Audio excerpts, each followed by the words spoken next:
Welcome friends. तो स्वागत है आपका हमारी एक और नई वीडियो में। इस वीडियो में हम बात करने वाले मॉनेटरी पॉलिसी के बारे में, जिसे हम हिंदी में बोलते हैं मौद्रिक नीति।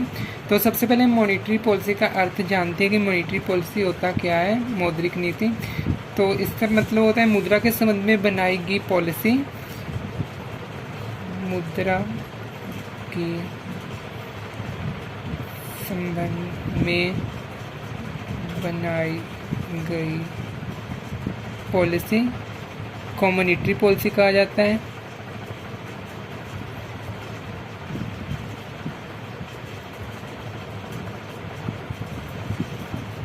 जिसमें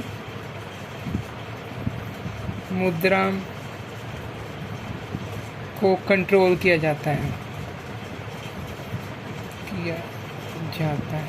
तो जो हमारा सिंपल सा अर्थ है मॉनेटरी पॉलिसी का, मुद्रा के संबंध में बनाई गई पॉलिसी को मॉनेटरी पॉलिसी कहा जाता है, जिसमें मुद्रा को मनी को कंट्रोल किया जाता है। अब हम पढ़ते हैं मौद्रिक नीति के उद्देश्य। AIIMS of monetary policy. अब इसके एम सबसे पहले आता है हमारा प्राइस स्टेबिलिटी।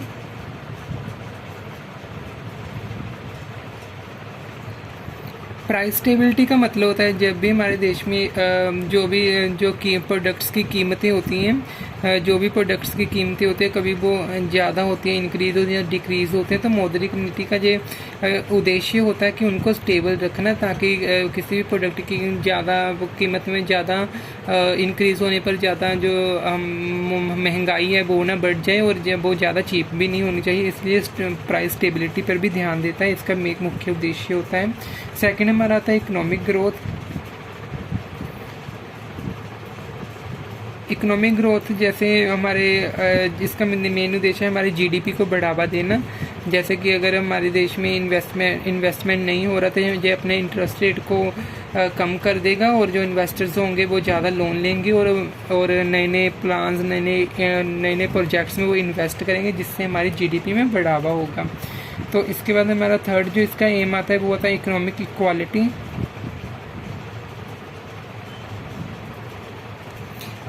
इकोनॉमिक इक्वालिटी में हमारे पास आता है कि हमारे देश के जितने भी स्टेट्स हैं वो सभी स्टेट्स पे एक ही तरह की वो जो हमारी जो भी पॉलिसीज़ है वो लागू होगी। जैसे अगर कोई ज़्यादा अमीर है उसको वो ज़्यादा अमीर भी नहीं होना चाहिए, और अगर कोई ज़्यादा गरीब है उसको ऊपर लाने का काम भी इकोनॉमिक इक्वालिटी के तहत किया जाना चाहिए। ये भी इसका मुख्य उद्देश्य है।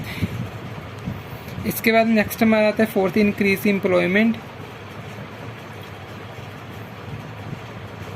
तो ये हमारे रोजगार के अवसर को बढ़ावा देना इसका मुख्य उद्देश्य है। रोजगार के अवसर पैदा करना, जितने भी अनएम्प्लॉयमेंट लोग हैं उनको रोजगार मुहैया कराना इसका मुख्य उद्देश्य है। इसके बाद हमारा फिफ्थ जो आ जाता है बूस्ट इकोनॉमिक स्पीड। हमारी जो इकोनॉमी होने वाली जो प्रोडक्शन वगैरह सप्लाई है उसको ज़्यादा बढ़ावा देना, और एक हमारी जो स्पीड है, जीडीपी की स्पीड है, उसको ज़्यादा बूस्ट करना, जिसका मुख्य उद्देश्य है। इसके बाद हम आता है सोशल जस्टिस के तहत हमारे समाज में जितने भी तबके के लोग हैं सबको एक तरह के फैसिलिटीज़ प्रोवाइड करवाना, और हर एक में इक्वालिटी प्रोवाइड करवाना, समानता रखना। ये हमारा सोशल जस्टिस के अंतर्गत आता है। ये इसके मुख्य उद्देश्य थे। तो अब हम इसमें कुछ इम्पोर्टेंट पॉइंट्स की बात करते हैं। अब हम कुछ इम्पोर्टेंट पॉइंट जानते हैं। जैसे इसमें हम इम्पोर्टेंट लिख के पॉइंट 1 पे हम देखते हैं। 1/4/2014 से पहले 1/4/2014 से पहले भारत में हमारी जो मौद्रिक नीति की जो घोषणा होती थी वो हर साल में 2 बार होती थी। मतलब कि हर 6 मंथ के बाद, एक साल में 2 बार, हर 6 मंथ के बाद। लेकिन 1/4/2014 को हमारे पास उर्जित पटेल समिति आई, जिसने बोला कि हमारे भारत देश में की जो मौद्रिक नीति मॉनेटरी पॉलिसी की घोषणा है वो साल में 6 बार होनी चाहिए। साल में 6 बार होनी चाहिए। तो इसकी सिफारिश पर इसके बाद विचार किया गया और इसके बाद इसे लागू किया गया। तो 1/4/2014 के बाद हमारे भारत में हर साल 2 मंथ के बाद साल में 6 बार मॉनेटरी पॉलिसी की घोषणा होती है। इसी के साथ हमारा जो सेकंड पॉइंट आता है, 27 जून 2016 से पहले जो मॉनेटरी पॉलिसी की घोषणा थी वो अकेले गवर्नर के निर्णय पे की, आरबीआई का जो गवर्नर होता था उसके निर्णय के ऊपर की जाती थी। लेकिन 27 जून 2016 को हमारे पास जो समिति बनी थी, इसके बाद हमारे पास 27 जून 2016 को एक समिति बनी जिसका नाम था रघुराम राजन समिति, जिसने की सिफारिश की जो कि आरबीआई की मॉनेटरी पॉलिसी की जो घोषणा है वो आरबीआई की मॉनेटरी पॉलिसी की घोषणा जो आरबीआई का गवर्नर करता है वो अकेले उसके निर्णय पर नहीं होनी चाहिए बल्कि एक बहुमत के आधार पर होनी चाहिए, क्योंकि एक पूरे देश की मॉनेटरी पॉलिसी की घोषणा कोई भी एक व्यक्ति अपने ऊपर डिसीजन नहीं ले सकता उसके रिगार्डिंग। तो आरबीआई ने इसके ऊपर विचार करने के बाद एक कमेटी बनाएगी 27 जून 2016 को। 27 जून 2016 को एक कमेटी बनाएगी जिसका नाम रखा गया था मॉनेटरी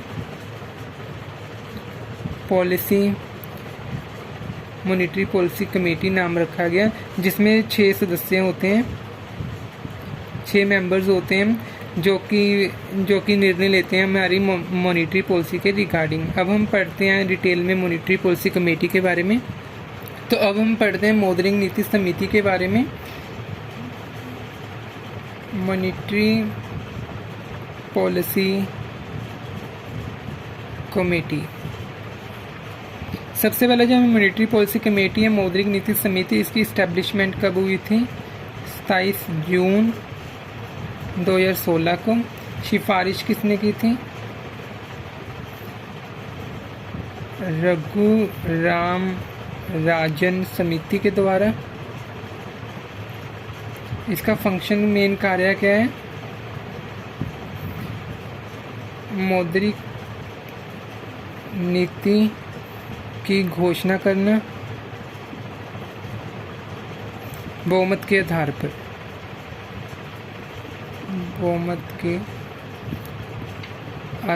इसकी घोषणा करना। इसकी स्टैब्लिश 27 जून 2016 को हुई थी। रघुराम राजन समिति ने इसकी सिफारिश की थी। मेन इसका कार्य क्या है? मौद्रिक नीति की घोषणा करना बहुमत के आधार पर। और इसका प्रावधान कहाँ पे किया हुआ है?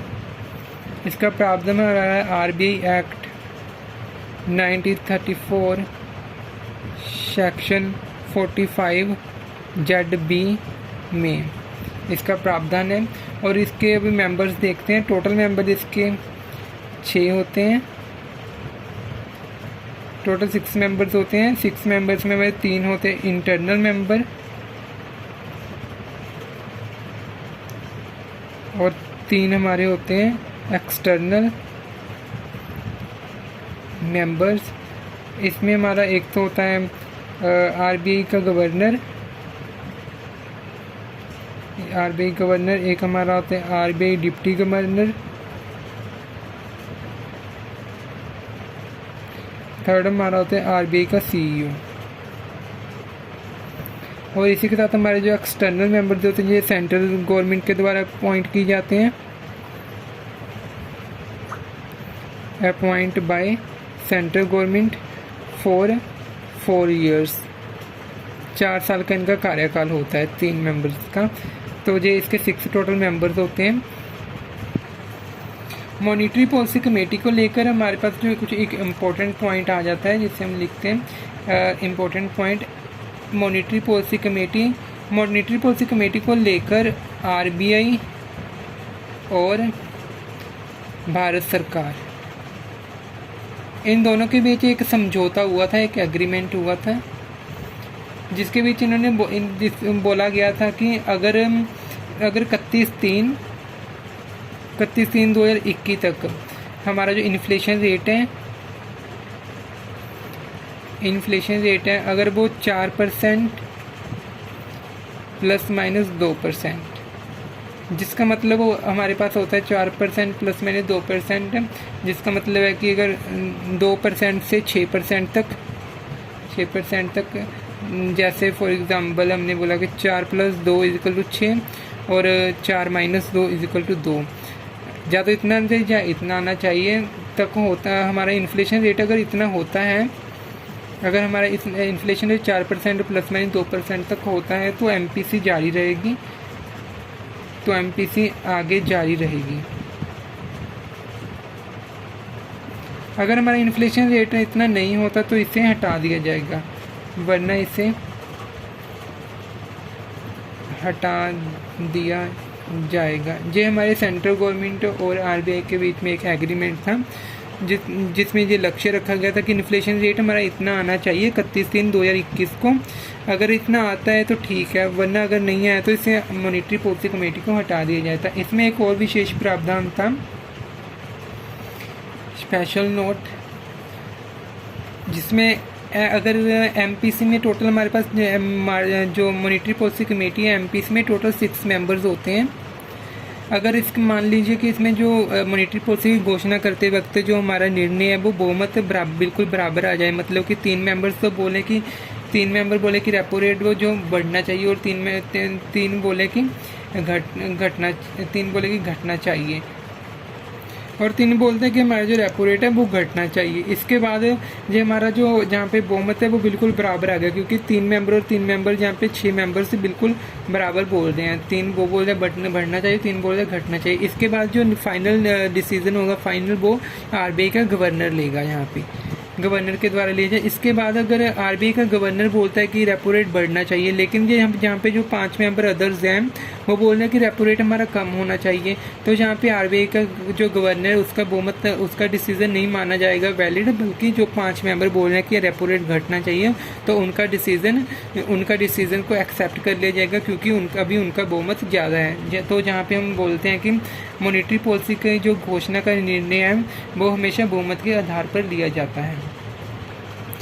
तो अभी हम बात करने वाले हैं टूल्स ऑफ मॉनेटरी पॉलिसी, मौद्रिक नीति के उपकरण, टूल्स ऑफ मॉनेटरी पॉलिसी। तो इनके टूल्स को हमने 2 पार्ट्स में डिवाइड किया हुआ है, 2 पार्ट्स में से डिवाइड किया हुआ है। एक तो हमारे मात्रात्मक उपाय जिसको हम बोलते हैं qualitative tools, quantitative tools,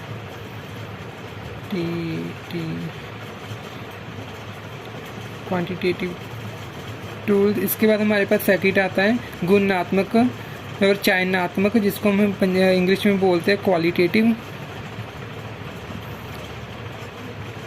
tools.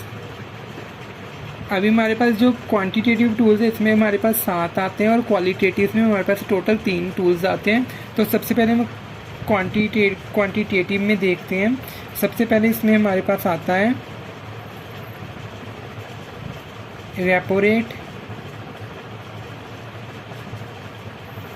Second हमारे पास इसमें आता है रिवर्स रेपो रेट,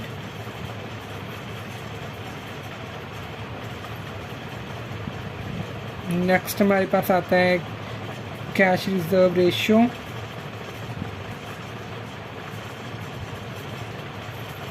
फोर्थ इसमें हमारे पास आता है statutory liquidity ratio,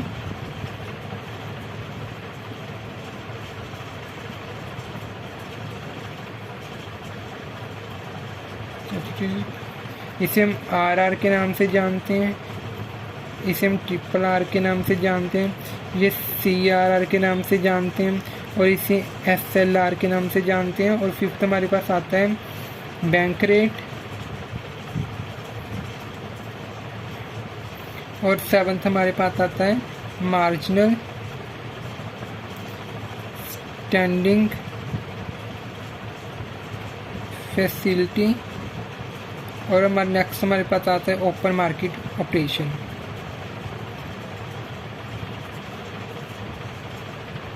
operations margin standing हम MSF बोलते हैं और OMO इससे बोलते हैं ओपन मार्केट ऑपरेशन को। और इसी के साथ हमारे पास जो क्वालिटेटिव टूल्स है इसमें हमारे पास फर्स्ट पे आता है रेशनिंग ऑफ गुडविल,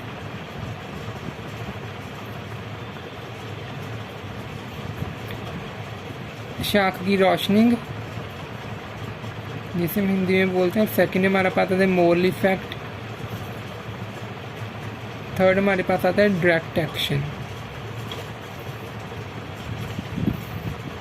तो जो हमारी आज की वीडियो थी मॉनेटरी पॉलिसी के रिगार्डिंग। अगर आपको जो हमारी वीडियो अच्छी लगी तो हमारी वीडियो को लाइक ज़रूर करना। आज हमने बेसिकली इसमें जो इसके टूल्स हैं वो हमने शॉर्ट में देखे हैं। अभी नेक्स्ट वीडियो से हम इनको हम डिटेल्स में पढ़ेंगे। अगर आपको जो हमारी वीडियो अच्छी लगी तो हमारे चैनल को ज़रूर सब्सक्राइब कीजिएगा। और हम इनकी डिटेल्स जानने के लिए, इनके टूल्स की क्वालिटेटिव और क्वान्टिटेटिव टूल्स की मॉनेटरी पॉलिसी के रिगार्डिंग तो आप हमारी नेक्स्ट वीडियो से ज़रूर देखिएगा, उनको ज़रूर फॉलो कीजिएगा। तो वीडियो देखने के लिए बहुत बहुत धन्यवाद।